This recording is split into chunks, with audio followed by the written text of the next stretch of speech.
Hi hello ಪ್ರೀತಿಯ ವೀಕ್ಷಕರೇ, ನಮಸ್ತೆ. ನಾನು ನಿಮ್ಮ ಡೆಡ್ಲಿ ರವಿ ಶ್ರೀವತ್ಸ. ಪೇಜ್ 6ಗೆ ನಿಮ್ಮೆಲ್ಲರನ್ನ ಪ್ರೀತಿಯಿಂದ ಸ್ವಾಗತಿಸ್ತಾ ಇದ್ದೇನೆ. ನನಗೆ ಒಂದಷ್ಟು ಲಾಸ್ಟ್ ಟೈಮ್ ಒಂಚೂರು ಮನಸ್ತಾಪಗಳಿಂದ ಏನೇನೋ ಮಾತಾಡಿದೆ. ಹಾಗೆ ಮಾತಾಡಿದ ಕೂಡಲೇ ಒಂದಷ್ಟು ಕಮೆಂಟ್ಸ್ಗಳು ಬಂತು. ಒಂದಷ್ಟು as it is, can do anything, forget about that. ಅದೇ ಹೇಳಿದ್ನಲ್ಲ, 95% ಜನ ಏನು ಆಶೀರ್ವಾದ ಮಾಡ್ತಿದ್ದಾರೆ ಅವರಿಗೋಸ್ಕರನೇ ಮಾತಾಡ್ತಾನೆ ಹೋಗ್ತೀನಿ. ಆ ನಿಟ್ಟಿನಲ್ಲಿ ಮನೋಹರ್ AR ಅಂತ ಹೇಳಿ ಈತ ಬಂದು ಮುಂಬೈ ಕನ್ನಡಿಗ. ಇವ್ರೇನ್ ಮಾಡ್ತಾರೆ ಅಂತಂದ್ರೆ, ರಾಮ್ ಕುಮಾರ್ ಅನ್ನೋ ಅವರ ತಂದೆಯ ಒಂದು ವಾಯ್ಸ್ ನೋಟನ್ನ ನನಗೆ ಕಳಿಸ್ತಾರೆ ಕಣ್ರಿ. ಸೊ ಈ ವಾಯ್ಸ್ ನೋಟನ್ನ ನಾನು ನಿಮ್ಗೀಗ ಪ್ಲೇ ಮಾಡ್ತೀನಿ, ಕೇಳಿಸ್ಕೊಳ್ಳಿ. ರಾಮ್ ಕುಮಾರ್ ಸರ್ಗೆ it is I think around 60 to 65, mid of 70s ನಲ್ಲಿ ಇದ್ದಾರೆ.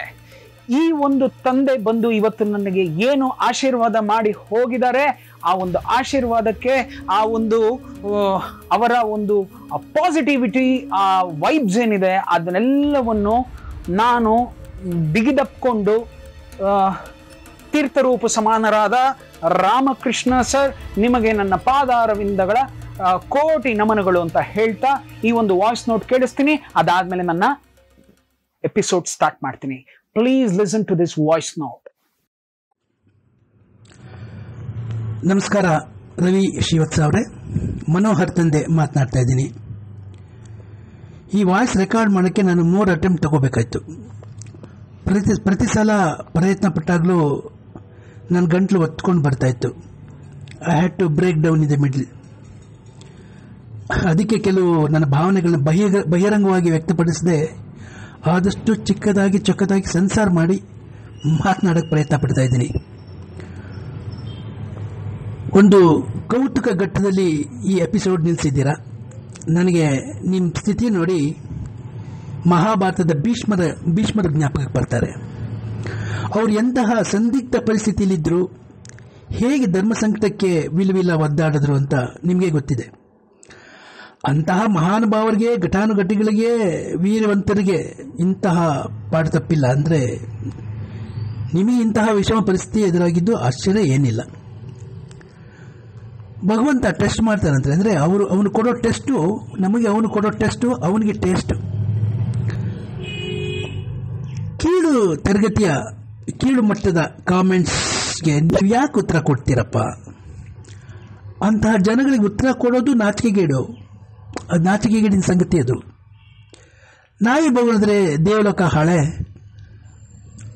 ಆದರೂ ಅವರಿಗೆಲ್ಲ ಶಾಲು ಲಿಟ್ಟು ಹೊಡೆದ ಹಾಗೆ ಉತ್ತರ ಕೊಟ್ಟಿದ್ದೀರಿ.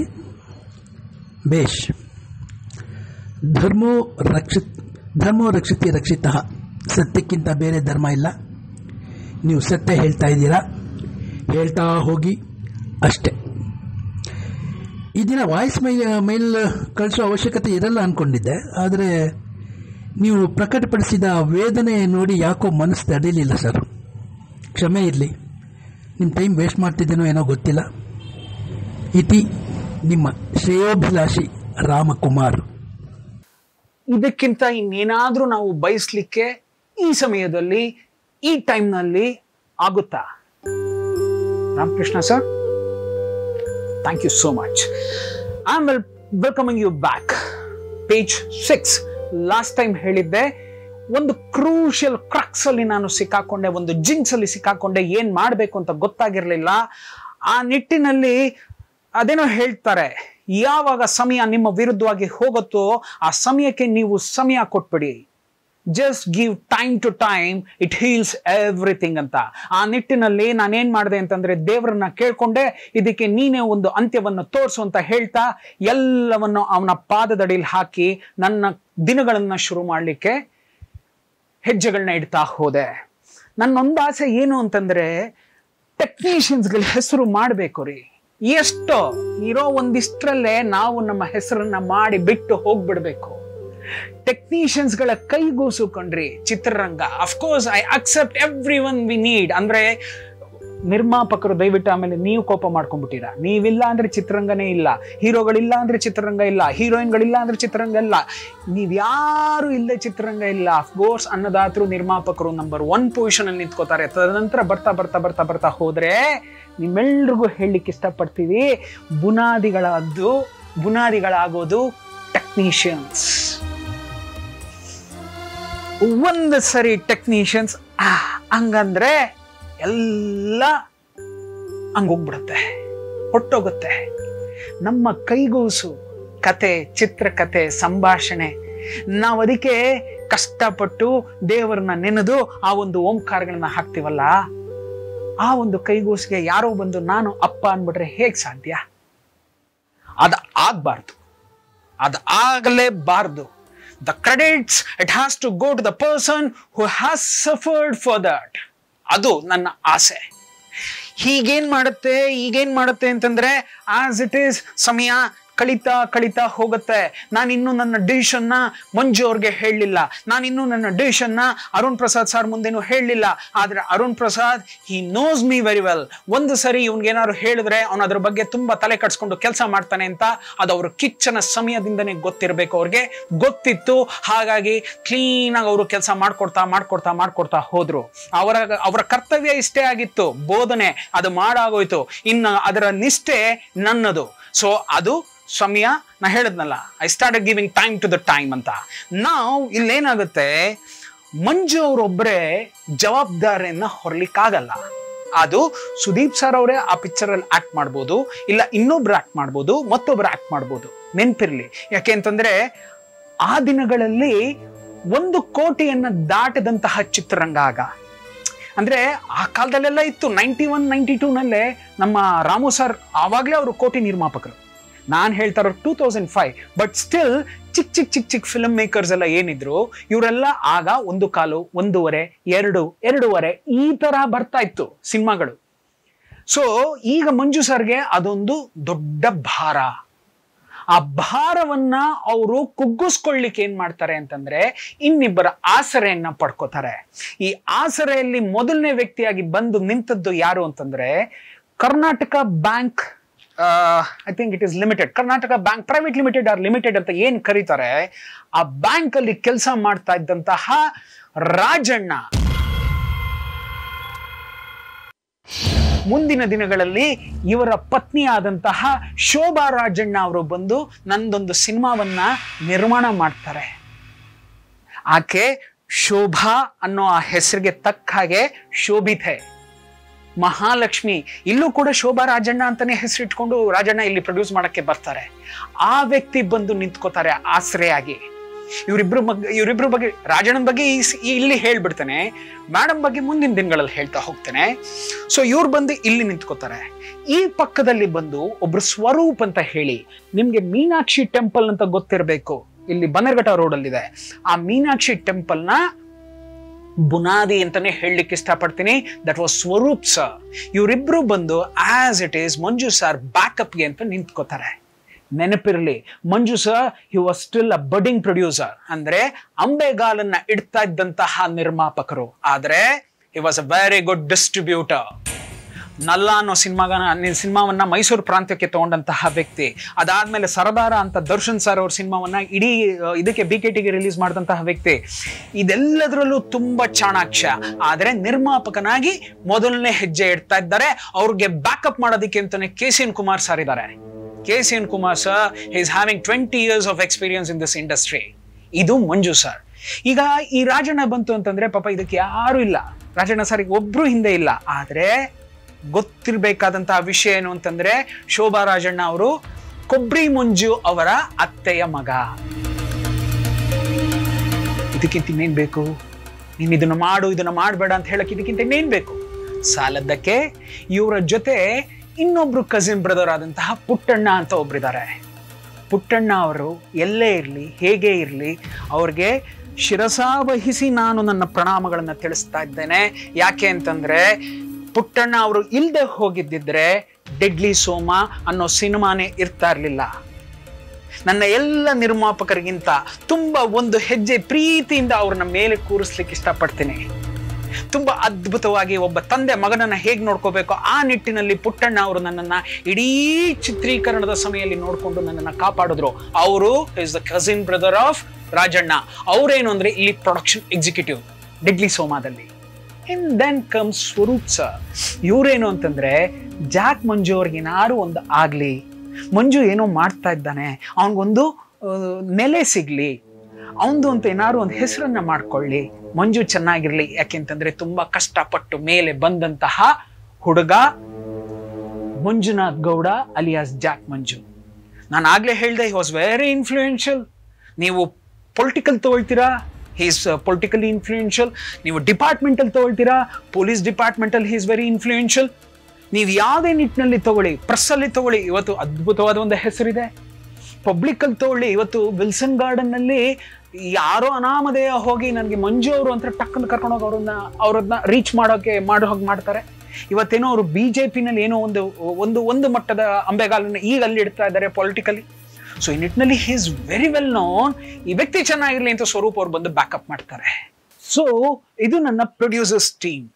ಈಗ ಏನಾಗತ್ತೆ, ದಿನಗಳು ಕಳೀತಾ ಮಂಜು ಅವ್ರು ಕೇಳಲಿಕ್ಕೆ ಶುರು ಮಾಡ್ತಾರೆ, ಸರ್ ಕತೆ ರೆಡಿ ಆಯ್ತಾ ಅಂತ.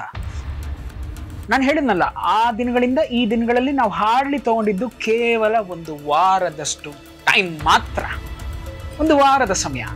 So max to max 8 to 10 days ಅನ್ಸುತ್ತೆ. ಅಣ್ಣ ವಿ ಆರ್ ರೆಡಿ ಅಂತ ಹೇಳ್ಬಿಡ್ತೀನಿ. ವಿ ಆರ್ ರೆಡಿ ಅಂತ ಹೇಳ್ತೀನಿ. ನೀವು ಯಾವಾಗ ಯಾರಿಗೆ ಹೇಳಿದ್ರು ನಾನು ಕತೆ ಹೇಳಲಿಕ್ಕೆ ಸಿದ್ಧ ಅಂತಲೂ ಹೇಳಾಗೋಯ್ತು. ಹೀಗಿರ್ಬೇಕಾದ್ರೆ ಏನಾಗುತ್ತೆ ಅಂತಂದ್ರೆ, one fine day as it ಈಸು ಅವ್ರು ಹೋಗಿ ಸುದೀಪ್ ಸರ್ ಅವ್ರಿಗೆ ಹೇಳ್ತಾರೆ, ಕತೆ ರೆಡಿ ಮಾಡ್ಕೊಂಡಿದೀವಿ, ನೀವು ಯಾವಾಗ ಕೇಳ್ತೀರಾ ಅಂತ. ಇಲ್ಲಿ ಏನಾಗುತ್ತೆ ಅಂತಂದ್ರೆ, ಹಿ was very busy in those days. ಅಂದ್ರೆ ಒಂದ್ ಕಡೆ ನಾ ಹೇಳಿದ್ನಲ್ಲ, ಸೈ ನಡೀತಾ ಇದೆ, ಇನ್ನೊಂದ್ ಕಡೆ ಆಸ್ ಇಟ್ ಈಸ್ ನಲ್ಲ ನಡೀತಾ ಇದೆ. ಇದೆಲ್ಲ ಎಂಡಿಂಗ್ ಪೊಸಿಷನ್ಸ್ ಬರ್ತಾ ಇದ್ದಂಗೆ ಇನ್ನೊಂದಷ್ಟು ಸಿನಿಮಾಗಳು ಶುರು ಆಗ್ತಾ ಇದೆ. ಈ ತರದಲ್ಲಿ ಇರ್ಬೇಕಾದ್ರೆ ಸುದೀಪ್ ಸರ್ ಅವರು ಇವತ್ತು ನಾಳೆ ಇನ್ನೇನು ನಾಡಿದ್ದು ಕೇಳ್ಬಿಡ್ತೀನಿ ಮಂಜು, ಇನ್ನೇನು ಬಂದ್ಬಿಡ್ತಾ ಇದೆ, ಆ ಒಂದು ಸ್ಕೆಡ್ಯೂಲ್ ಮುಗಿಸಿ ಕೇಳ್ಬಿಡ್ತೀನಿ. ಈ ತರ ಅಂತಾನೆ 1.5 ತಿಂಗಳು ಮುಂದಕ್ಕೆ ಹೊರಟೋಗುತ್ತೆ. ಒಂದು ಕಡೆ ಏನ್ ಹೇಳಬೇಕು ಅಂತಂದ್ರೆ, ರೋಗಿ ಬಯಸಿದ್ದು ಹಾಲು ಅನ್ನ, ವೈದ್ಯ ಹೇಳಿದ್ದು ಅದನ್ನೇ. ನನಗೆ ಅದೇ ಆಗ್ಬೇಕಾಗಿತ್ತು. ನಾನು ಕಾಯ್ತಾ ಇದ್ದಿದ್ದೆ ಅದಕ್ಕೆ ಹೇಳೋದು, ಯು ಶುಡ್ ಗಿವ್ ದ ಟೈಮ್ಗೆ ಟೈಮ್ ಕೊಟ್ಬಿಡಿ, ಅದೇ ಎಲ್ಲ ಮಾಡ್ತಾ ಹೋಗುತ್ತೆ ಅಂತ. ನಾನು ರೆಡಿ ಇದ್ದೀನಿ ಸರ್, ನಾನು ರೆಡಿ ಇದ್ದೀನಿ ಸರ್, ನೀವು ಯಾವಾಗ ಹೇಳಿದ್ರು ನಾನು ರೆಡಿ ಇದ್ದೀನಿ, ನಾನು ರೆಡಿನಪ್ಪ. ಇದಿಷ್ಟೇ ಹೇಳ್ತಾ ಹೀಗಿರ್ಬೇಕಾರೆ ಈ 1.5 ತಿಂಗಳು ಆಗ್ತಾ ಇದೆ. ಒನ್ ಫೈನ್ ಡೇ ಏನಂತ ಬರುತ್ತೆ ಅಂತಂದ್ರೆ, ಸರ್ ಸುದೀಪ್ ಸರ್ ರೆಡಿ ಇದ್ದಾರೆ. ಭಯ ಬಂದ್ಬಿಡ್ತು ನನಗೆ. ಹೇಳಲೇಬೇಕಲ್ಲ, ಕತೆ ಹೇಳಲೇಬೇಕು. ಕತೆ ರೆಡಿ ಇದೆ. I am not worried about my line, I am worried about ಈ ಒಂದು ಅಡ್ಜಸ್ಟ್ಮೆಂಟ್ಸ್ ಇತ್ತಲ್ಲ, who is going to be the hero ಅನ್ನೋ ಒಂದು ಅಡ್ಜಸ್ಟ್ಮೆಂಟ್ ಇದೆಯಲ್ಲ. ಸರಿ, ಓಕೆ, ಏನಂತಪ್ಪ ಯಾವಾಗ ಕೇಳ್ತಾರೆ ಅಂತಂದ್ರೆ, ಸರ್ ಈ ತರ ನಲ್ಲದು ಡಬ್ಬಿಂಗ್ ನಡೀತಾ ಇದೆ, ಅವತ್ತು ಆಸ್ ಇಟ್ ಈಸ್ ಸಂಜೆ ಕೇಳ್ತಾರೆ. ನಿಮಗೆ ಒಂದು ವಿಷಯ ಏನು ಅಂತಂದ್ರೆ, ನಾನು ನಲ್ಲಾದಲ್ಲಿ ಇದ್ದೆ. ನಲ್ಲಾದಲ್ಲಿ 80% ಆಫ್ ದ ಡಬ್ಬಿಂಗ್ ಪೋರ್ಷನ್ ನಾನು ಕಂಪ್ಲೀಟ್ ಮಾಡ್ಕೊಟ್ಟಿದ್ದೆ ನಾಗೇಂದ್ರ ಪ್ರಸಾದ್ ಸರ್ಗೆ. ಬಿಕಾಸ್ ಆ ಕೋ ಡೈರೆಕ್ಟರ್ ಆಗಿ ಕೆಲಸ ಮಾಡ್ತಾ ಇದ್ರಿಂದ ಅದಷ್ಟು ಸಿನಿಮಾಗಳಿಗೆ, ಅದು ಸಂಗೀತ ಅವ್ರಿಗೆ ಒಂದ್ ಕಡೆ ಹರಿಣಿ ಅವ್ರ ವಾಯ್ಸಸ್ ಕೊಡೋದು, ಆಮೇಲೆ ಹೀಗೆ ಒಬ್ಬೊಬ್ಬರಾಗಿ ಸೆಲೆಕ್ಟ್ ಮಾಡಿ ಎಲ್ಲ 80% ಮುಗಿಸಿದ್ದೆ. ಇನ್ 20-25% ಇದೇನಿದೆ, ಇದು ಸುದೀಪ್ ಸರ್ ಪೋರ್ಷನ್ ಆಗಿದ್ರಿಂದ ಅವರು ಡಬ್ಬಿಂಗ್ ಮಾಡ್ತೀನಿ ಅಂತ ಬಂದಿದ್ದ ದಿವಸ ನಾನು ನಾಗೇಂದ್ರ ಪ್ರಸಾದ್ ಸರ್ನ ಕೇಳ್ಕೊಂಡೆ, ಸರ್ ಸಾರ್ದು ಪೋರ್ಷನ್ ನೀವು ಮಾಡ್ಬಿಡಿ, ಅವರು ಫುಲ್ ಒಂದು ಲೈನ್ ಕತೆ ಕೇಳ್ತೀನಿ ಅಂತ ಹೇಳಿದ್ದಾರೆ, ನನಗೊಂಚೂರು ಪ್ರಿಪ್ರೇಷನ್ಗೆ. ಸಡನ್ ಆಗಿ Nagendra Prasad sir is a gem of A person, he told sir ನೀವು ರೆಡಿ ಆಗಿ, ನಾನು ನೋಡ್ಕೋತೀನಿ ಅಂತಂದ್ರು. ಅವತ್ತು ಬೆಳಗ್ಗೆಯಿಂದ ಆಸ್ ಇಟ್ ಈಸ್ ಸಂಜೆವರೆಗೂ ನಾನು ನನ್ನ ಟೈಮನ್ನು ತಗೊಂಡು ಅಗೈನ್ ಮಗಪ್ ಮಾಡ್ಕೊಳ್ಳೋದು, ಅದು ಇದು ಪ್ರಿಪೇರ್ ಆಗೋದು, ಯಾವ ಡೈಲಾಗನ್ನು ಬಿಡಬಾರ್ದಲ್ಲ ಸರ್ ನರೇಷನ್ ಕೊಡುವಾಗ. ಸೊ ಈ ನಿಟ್ಟಿನಲ್ಲಿ ರೆಡಿ ಆಗ್ತಾ ಇದ್ದೆ, ವಿತ್ ಶಾರ್ಟ್ಸ್ ರೆಡಿ ಆಗ್ತಾ ಇದ್ದೆ. ಹೀಗಿರ್ಬೇಕಾದ್ರೆ 4 o'clock ಸುದೀಪ್ ಸರ್ ಡಬ್ಬಿಂಗ್ ಹೋಗಿದ್ದಾರೆ ಅಶ್ವಿನಿ ರೆಕಾರ್ಡಿಂಗ್ ಸ್ಟುಡಿಯೋಸ್, ಅಲ್ಲಿ ಡಬ್ಬಿಂಗ್ ಮಾಡಕ್ಕೆ ಶುರು ಮಾಡಿದ್ದಾರೆ. ನಾವೊಂದು ಸಂಜೆ ಇಲ್ಲ ಒಂದು ರಾತ್ರಿ ಅಂತ ಏನ್ ಹೇಳಿದ್ರು, ಆ 6-6:30 ನಾನು ಹೊರಟೆ.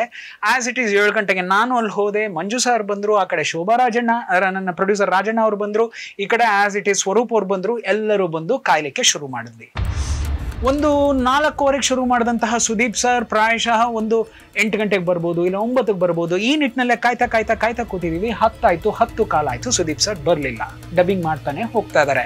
ನಲ್ಲ ಇಸ್ ಅ ವೆರಿ, ಅದೇನೋ ಹೇಳ್ತಾರಲ್ಲ, ಹೈ ಎಮೋಷನಲ್ ಫಿಲ್ಮ್. ಅದು ತುಂಬಾನೇ ಸೆಂಟಿಮೆಂಟ್ಸ್ ಅದು ಇದು ಎಲ್ಲ ಇತ್ತು. ಅವರ ಕಾನ್ಸಂಟ್ರೇಷನ್ ತುಂಬಾನೇ ಬೇಕಾದಂತಹ ಸಿನಿಮಾ ಅದು. 10:30 ಅನ್ಸುತ್ತೆ he came out of the studio. ಬಂದಿದ ತಕ್ಷಣನೇ I was just prepared. Yes, ಈಗ ಬಂದ್ರು, ಈಗ ನನ್ನ ಕ್ವೆಶ್ಚನ್ ಕೇಳ್ತಾರೆ, ಐ ನೀಡ್ ಟು ಆನ್ಸರ್ ಅನ್ನೋ ಟೈಮ್ನಲ್ಲೇ ಇರ್ಬೇಕಾರೆ ಕೇಳ್ತೀನಿ ಮಂಜು ಅಂತ ಹೇಳ್ಬೇಕಾದಂತಹ ವ್ಯಕ್ತಿ ಮಂಜು ಸಮ್ ಅದರ್ ಟೈಮ್ ಅಂದ್ಬಿಟ್ರು.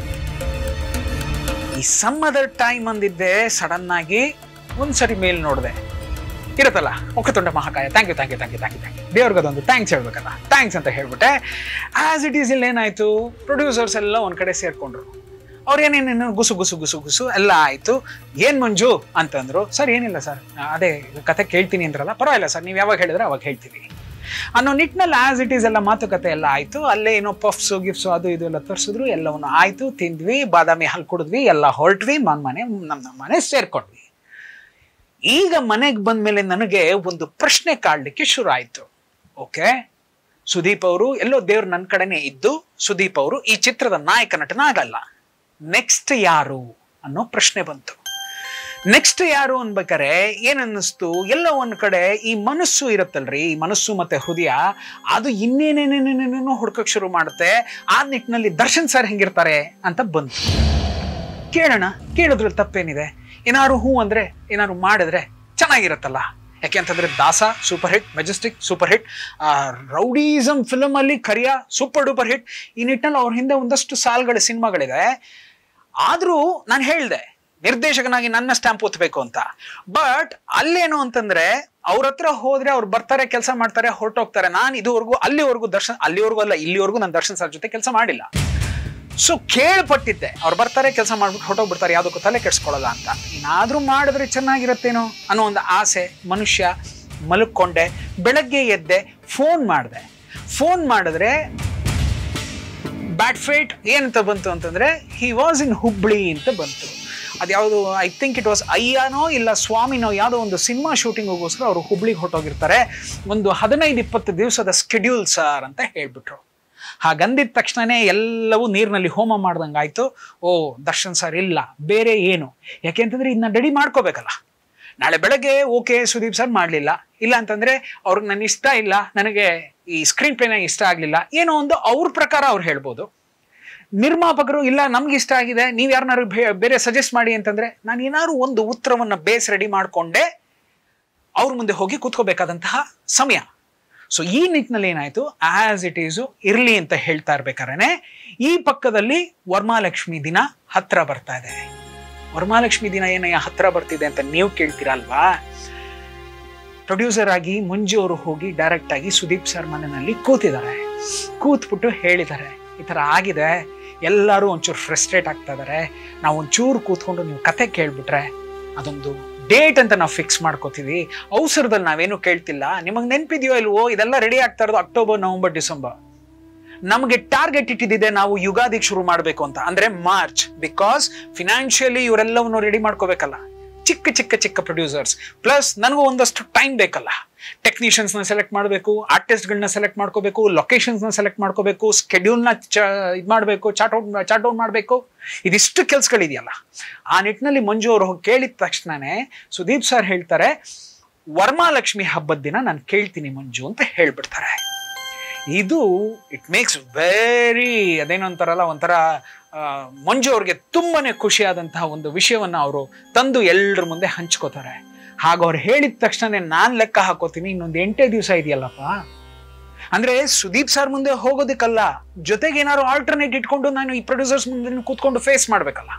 ನನಗೆ 100% ಗೊತ್ತಿತ್ತು, ಒಂದು ನಿಟ್ಟಿನಲ್ಲಿ ನಾನು ಹೋಗಿ ಸುದೀಪ್ ಸರ್ ಹೇಳಿದ್ರು ಕೂಡ, ಇಲ್ಲ ಸುದೀಪ್ ಸರ್ನೇ ನಾನು ಕೇಳ್ಕೋಬೇಕು, ಸರ್ ಇದೆಲ್ಲವೂ ನನ್ನದು, ಇದೆಲ್ಲವೂ ಹೀಗಿರುತ್ತೆ, ಹೀಗೆ ಮಾಡಬೇಕು, ನನ್ನದು ಅಂತ ಇಲ್ಲಿದೆ, ಆ ನಿಟ್ಟಿನಲ್ಲಿ ಆದ್ರೆ ನಾವು ಸಿನಿಮಾ ಮಾಡೋಣ, ಇದೆಲ್ಲ ಕೇಳ್ಕೊಂಡೇ ಬಿಡೋಣ, ಮುಚ್ಚುಮರೆ ಏನಕ್ಕೆ.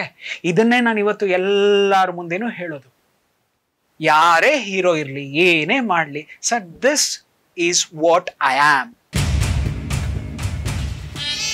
This is what I am. ನಾನು ಹೀಗೆ ಕೆಲಸ ಮಾಡೋದು. ಹುಚ್ಚ 5:15 ಶುರು ಮಾಡ್ತೀನಿ, ಬೆಳಗ್ಗೆ 6 ಗಂಟೆಗೆ ನಾನು ಆ ಕಡೆ ಇಳಿತೀನಿ, ಓಡ್ತಾ ಇರ್ತೀನಿ, ಹುಚ್ಚಂತರ ಕಿರ್ಚಾಡ್ತಿರ್ತೀನಿ, ಅದು ಮಾಡ್ತಾ ಇರ್ತೀನಿ, ಇದು ಮಾಡ್ತಾ ಇರ್ತೀನಿ, ಹಸುವಿನಲ್ಲಿ ಏನೇನೇನೇನೇನೇನೋ ಹುಡುಕಾಟ ನಡೆಸ್ತಾ ಇರ್ತೀನಿ. ನನ್ನ ಜೊತೆ ನೀವು ಓಡ್ತೀರಾ? ಓಡೋದಕ್ಕೆ ಆಗಲ್ವಾ? ನಮಸ್ತೆ ಸರ್, ನಾನು ಹೋಗ್ಬಿಟ್ಟು ಬರ್ತೀನಿ, ನೀವು ಹೋಗ್ಬಿಟ್ಟು ಬನ್ನಿ, ಚೆನ್ನಾಗಿರೋಣ. ಆ ನಿಟ್ಟಿನಲ್ಲಿ ಮೊನ್ನೆ ಟೈಗರ್ ಗಲಿ ಮಾಡ್ಬೇಕಾದ್ರೆ ನನಗೂ ಸತೀಶ್ ನೀನಾಸಂ ಅವ್ರಿಗೂ ಗಲಾಟೆ ಆಯ್ತು, ನಿಮ್ಮ ಜೀವನದಲ್ಲಿ ನಾನು ನಿಮ್ಗೆ ಕಾಲ್ ಶೀಟ್ ಕೊಡಲ್ಲ ಸರ್ ಅಂತಂದ್ರು. ಬೇಡಿ ಸ್ವಾಮಿ ಅಂತ. ಬೇಡಿ, ಇದೊಂದು ಸಿನಿಮಾ ಮಾಡ್ಬಿಡೋಣ, ಸಂತೋಷವಾಗಿ ದೂರ ಇದ್ಬಿಡೋಣ. ಇವತ್ತು ಸತೀಶ್ ಎಲ್ಲಿದ್ದಾರೆ ಅವ್ರಿಗೂ ನನಗೆ ಗೊತ್ತಿಲ್ಲ, ನಾನು ಎಲ್ಲಿದ್ದೀನಿ ಅವ್ರಿಗೆ ಗೊತ್ತಿಲ್ಲ. ಏನಾದ್ರು ಕಾಲ ನಿಂತೋಯ್ತಾ, ಪ್ರಪಂಚ ನಿಂತೋಯ್ತಾ? ಇಲ್ಲ. ಆ ನಿಟ್ಟಿನಲ್ಲಿ what I am I should keep in front of you ಅಷ್ಟೇ. That is my bottom line. ಆ ನಿಟ್ಟಿನಲ್ಲಿ ಎಲ್ಲವನ್ನೂ ಪ್ರಿಪೇರ್ ಆಗ್ತೇನೆ. ಈಗೇನಾಯ್ತು, ಒಂದು ವರಮಹಾಲಕ್ಷ್ಮಿ ಅನ್ನೋ ಅವರು ಒಂದು ಡೆಡ್ ಲೈನ್ ಕೊಟ್ಟಿದ್ದಾರೆ. It was 2004. ವರಮಹಾಲಕ್ಷ್ಮಿ ಕತೆ ಕೇಳಬೇಕು. ಹೀಗಿರೋ ವಿಷಯವನ್ನ ಮಂಜು ಅವರು ನನ್ನ ಮುಂದೆ ಪ್ರಸ್ತಾಪ ಮಾಡಿ ಎದ್ದು ಹೊರಟು ಬಿಡ್ತಾರೆ. ಅದು ಮಂಜು ಅವ್ರ ಆಫೀಸೇ. ಅದು ತುಂಬಾ ಸುಂದರವಾದ ಒಂದು ಕುಟ್ಟಿ ಆಫೀಸು. ಅಂದ್ರೆ ಅಲ್ಲಿ ಅದೇನೋ ಈ PROs ಅವರೆಲ್ಲ ಸೇರಿ ಒಂದು ಆಫೀಸ್ ಮಾಡಿರ್ತಾರೆ. ಆ ಆಫೀಸ್ ಒಳಗಡೆ ಒಂದು ಪುಟ್ಟದಾದಂಥ ಒಂದು ಜಾಗಕ್ಕೆ ಬಾಡಿಗೆ ಕೊಟ್ಕೊಂಡು ಅದೊಂದು ಆಫೀಸ್ ಅಂತ ಮಂಜು ಅವ್ರು ಮಾಡ್ಕೊಂಡಿರ್ತಾರೆ. ಆ ಜಾಗದಲ್ಲಿ ಕೂತಿರ್ತೀನಿ. ಮಂಜು ಅವ್ರು ಯಾರೋ ಬಂದ್ರು ಅಂತ ಹೊರಗಡೆ ಹೋಗ್ತಾರೆ. ನನ್ನಲ್ಲಿರುವಂಥ ಪ್ರಶ್ನೆ ಇದೆ, what is next, what is next, what is next ಅಂತ. ಹೀಗಿರ್ಬೇಕಾದ್ರೆ ಸಾಮಾನ್ಯವಾಗಿ ಏನಾಗುತ್ತೆ, ಪ್ರೊಡ್ಯೂಸರ್ಸ್ ಅವ್ರ ಆಫೀಸ್ನಲ್ಲಿ ಒಂದಷ್ಟು ಇನ್ವಿಟೇಷನ್ಗಳು ಬಂದಿರುತ್ತೆ, ಒಂದಷ್ಟು ಹಳೆಯ ಪತ್ರಿಕೆಗಳು ಬಂದಿರುತ್ತೆ, ಒಂದಷ್ಟು ಈ DRಗಳು, ಅದು ಇದು ಫೋಟೋ ಕಾರ್ಡ್ಸ್ಗಳು. Because Manju is a distributor. ಅದೆಲ್ಲವನ್ನು ಅಲ್ಲಲ್ಲಿ ಮೂಲೆಯಲ್ಲಿಟ್ಟಿರ್ತಾರೆ. ಹೀಗೆ ಹರಡಿರೋ ಒಂದಷ್ಟು ಜಾಗದಲ್ಲಿ ಗೊತ್ತಿದ್ದೋ ಗೊತ್ತಿಲ್ಲದೇನೋ ನನ್ನ ಒಂದು ದೃಷ್ಟಿ ಯಾವುದೋ ಒಂದು ಮೂಲೆಯಲ್ಲಿ ಟ್ರಾವೆಲ್ ಆಗ್ಲಿಕ್ಕೆ ಶುರು ಮಾಡುತ್ತೆ. ಟ್ರಾವೆಲ್ ಆಗ್ತಾ ಆಗ್ತಾ ಆಗ್ತಾ ಆಗ್ತಾ ಆಗ್ತಾ ಹೋಗ್ತಾ ಇರ್ಬೇಕಾದ್ರೆ ನನ್ನ ಮುಖದಲ್ಲಿ ಒಂದು ಸಣ್ಣ ಕಿರುನಿಗೆ ಶುರು ಆಗುತ್ತೆ. Why not this person? ಯಾಕೆ ಈ ವ್ಯಕ್ತಿಯನ್ನ ನಾನು ಟ್ಯಾಪ್ ಮಾಡಬಾರ್ದು? ಯಾಕೆ ಈ ವ್ಯಕ್ತಿಯನ್ನ ನಾನು ಟಾರ್ಗೆಟ್ ಆಗಿ ಇಟ್ಕೊಂಡು ಹೋಗಿ ನನ್ನ ವಿಷಯವನ್ನ ಹೇಳ್ಕೊಂಡ್ರೆ ಈ ವ್ಯಕ್ತಿಯಿಂದ ನನಗೊಂದು ಸಾಲ್ವೇಷನ್ ಸಿಗಲ್ಲ ಅನ್ನೋ ಎಲ್ಲ ಪ್ರಶ್ನೆಗಳನ್ನ ನನ್ನ ಹತ್ರ ಮೂಡ್ಲಿಕ್ಕೆ ಶುರು ಆಯ್ತು. ನಿಧಾನವಾಗಿ ಮೇಲೆದ್ದೆ, ಹಂತವಾಗಿ ಒಂದೊಂದೇ ಹೆಜ್ಜೆ ಆಗ್ತಾ ಹೋಗ್ತಾ ಆಗ್ತಾ ಆಗ್ತಾ ಮುಂದೆ ಹೋಗಿ ಆ ಇನ್ವಿಟೇಷನ್ ನ ಹೊರಗೆಳ್ಕೊತೀನಿ. ಆ ಇನ್ವಿಟೇಷನ್ ಯಾರದ್ದು, ಆ ಇನ್ವಿಟೇಷನ್ ಮೇಲೆ ಯಾರಿದ್ರು, ಆ ಇನ್ವಿಟೇಷನ್ ಯಾರಿಗೆ ಸಂಬಂಧಪಟ್ಟಿದ್ದು, ಈ ಎಲ್ಲ ವಿಷಯವನ್ನ ತಂದು ನಿಮ್ಮ ಮುಂದೆ ಪೇಜ್ 7 ನಲ್ಲಿ ಇಡ್ತೀನಿ. ಅಲ್ಲಿವರೆಗೂ ಪ್ರೀತಿಸಿ, ಪ್ರೋತ್ಸಾಹಿಸಿ, ಆಶೀರ್ವದಿಸಿ. ಅಂಡ್ ಯುವರ್ ಕಮೆಂಟ್ಸ್ ಅದು ನನ್ನ ಯಾವುದೇ ಕಾರಣಕ್ಕೂ ಧೃತಿಗೆಡಿಸಲ್ಲ. ಫಂಬಲ್ ಆಗ್ತಾ ಇದ್ದೀನಿ. ಆ ಕಮೆಂಟ್ಸ್ ಅಂದ್ರೆ ನನಗೀಗ ಫಂಬಲಿಂಗ್ ಶುರು ಆಗೋಗಿದೆ. ಆ ಕಮೆಂಟ್ಸ್ ಅಂದ್ರೆ ನನಗೀಗ ಫ್ರಸ್ಟ್ರೇಷನ್ ಶುರು ಆಗೋಗಿದೆ. ನಾನು ಯಾರಿಗೆ ಸಲ್ಲಬೇಕು, ಯಾರಿಗೆ ನಾನು ತಲುಪಬೇಕು, ಅಷ್ಟು ಜನರ ಹೃದಯಕ್ಕೆ ನಾನು ಹೋದರೆ ಸಾಕು ಅನ್ನೋ ಒಂದು ಭಾವನೆಯಿಂದ ನನ್ನನ್ನು ಪ್ರೀತಿಸೋರ್ಗೆ, ನನ್ನನ್ನು ಹುರಿದುಂಬಿಸೋರ್ಗೆ ನಿಮ್ಮೆಲ್ಲರ ಪಾದಾರವಿಂದಗಳಿಗೆ ಕೋಟಿ ನಮನಗಳು ಅಂತ ಹೇಳ್ತಾ ನನ್ನ ಕಾರ್ಯಕ್ರಮವನ್ನು ಮುಗಿಸ್ತಾ ಇದ್ದೀನಿ. ನೀವು ನನ್ನ ಪಾಲಿನ ಅನ್ನದಾತರು. ಧನ್ಯೋಸ್ಮಿ, ಧನ್ಯೋಸ್ಮಿ, ಧನ್ಯೋಸ್ಮಿ.